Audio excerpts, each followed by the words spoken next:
नमस्कार, स्वागत है आपका रेडियो हिंदुस्तान पर, जहां आप मिलते हैं मुझसे यानी ज्योतिका से हमारी साप्ताहिक प्रस्तुति कथाएं कुछ सुनी कुछ अनसुनी सी के माध्यम से। तो चलिए लेखक अनिल सक्सेना की लिखित किस्से कहानियों की इस श्रृंखला को आगे बढ़ाते हुए बढ़ते हैं आज के एपिसोड में और जानते हैं कि किस प्रकार युधिष्ठिर ने अपने विवेक, ज्ञान और तार्किक बुद्धि के बल पर अपने सभी भाइयों को मृत्यु के मुख से बाहर निकाला। तो हुआ यूं कि 12 वर्ष के वनवास के दौरान सभी पांडव एक वन में भ्रमण कर रहे थे और तभी उन्हें प्यास सताने लगी।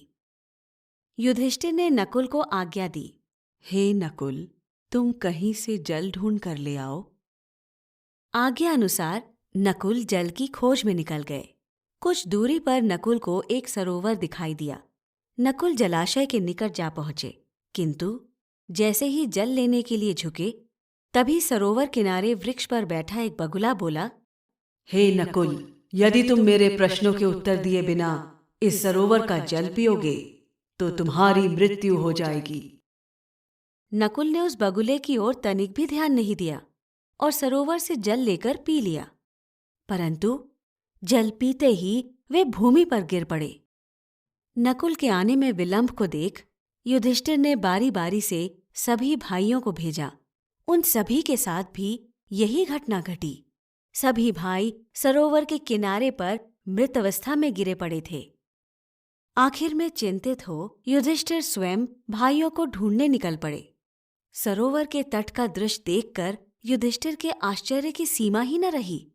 तभी पेड़ पर बैठा बगुला पुनः बोल उठा, हे युधिष्ठिर, मैं एक यक्ष हूँ।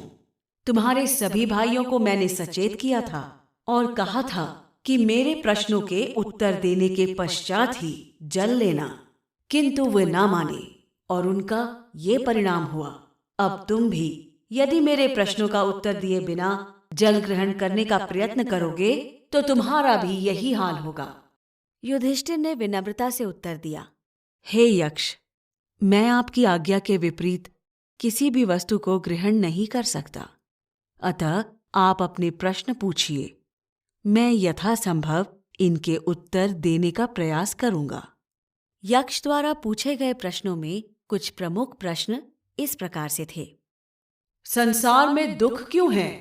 संसार के दुख का कारण लालच, स्वार्थ और भय है। तो फिर ईश्वर ने दुख की रचना क्यों की? ईश्वर ने संसार की रचना की और मनुष्य ने अपने विचार और कर्मों से दुख और सुख की रचना की। भाग्य क्या है? हर क्रिया, हर कार्य का एक परिणाम है। परिणाम अच्छा भी हो सकता है, बुरा भी हो सकता है। यह परिणाम ही भाग्य है। आज का प्रयत्न कल का भाग्य है। सुख और शांति का रहस्य क्या है? सत्य, सदाचार, प्रेम और क्षमा सुख के कारण हैं। असत्य, अनाचार, घृणा और क्रोध का त्याग ही शांति का मार्ग है। दुर्भाग्य का कारण क्या है? मद और अहंकार। सौभाग्य का कारण क्या है? सत्संग और सबके प्रति मैत्री भाव। इसी तरह यक्ष ने युधिष्ठिर से और भी अनेक प्रश्न किए और युधिष्ठिर ने उन सभी प्रश्नों के धैर्य और विवेक से उचित उत्तर दिए। इससे प्रसन्न होकर यक्ष बोले, हे युधिष्ठिर, तुम धर्म के सभी गूढ़ तथ्यों से पूर्णतः परिचित हो। मैं तुम्हारे उत्तरों से संतुष्ट हूँ, अतः मैं तुम्हारे एक भाई को जीवन दान देता हूँ। बोलो, तुम्हारे किस भाई को मैं जीवित करूं? युधिष्ठिर ने आग्रह किया, आप नकुल को जीवित कर दीजिए। इस पर यक्ष बोले, युधिष्ठिर, तुमने महाबली भीम या श्रेष्ठ धनुर्धर अर्जुन का जीवन दान न मांगकर नकुल को ही जीवित करने के लिए क्यों कहा? युधिष्ठिर ने यक्ष को उत्तर कुछ इस प्रकार से दिया, हे यक्ष, धर्मात्मा पांडु की 2 रानियां थीं, कुंती और माद्री। मेरी भीम और अर्जुन की माता कुंती थी तथा नकुल और सहदेव की माद्री। इसलिए जहां माता कुंती का एक पुत्र मैं जीवित हूं, वहीं माता माद्री के भी एक पुत्र नकुल को ही जीवित रहना चाहिए। इसीलिए मैंने नकुल का जीवन दान मांगा है।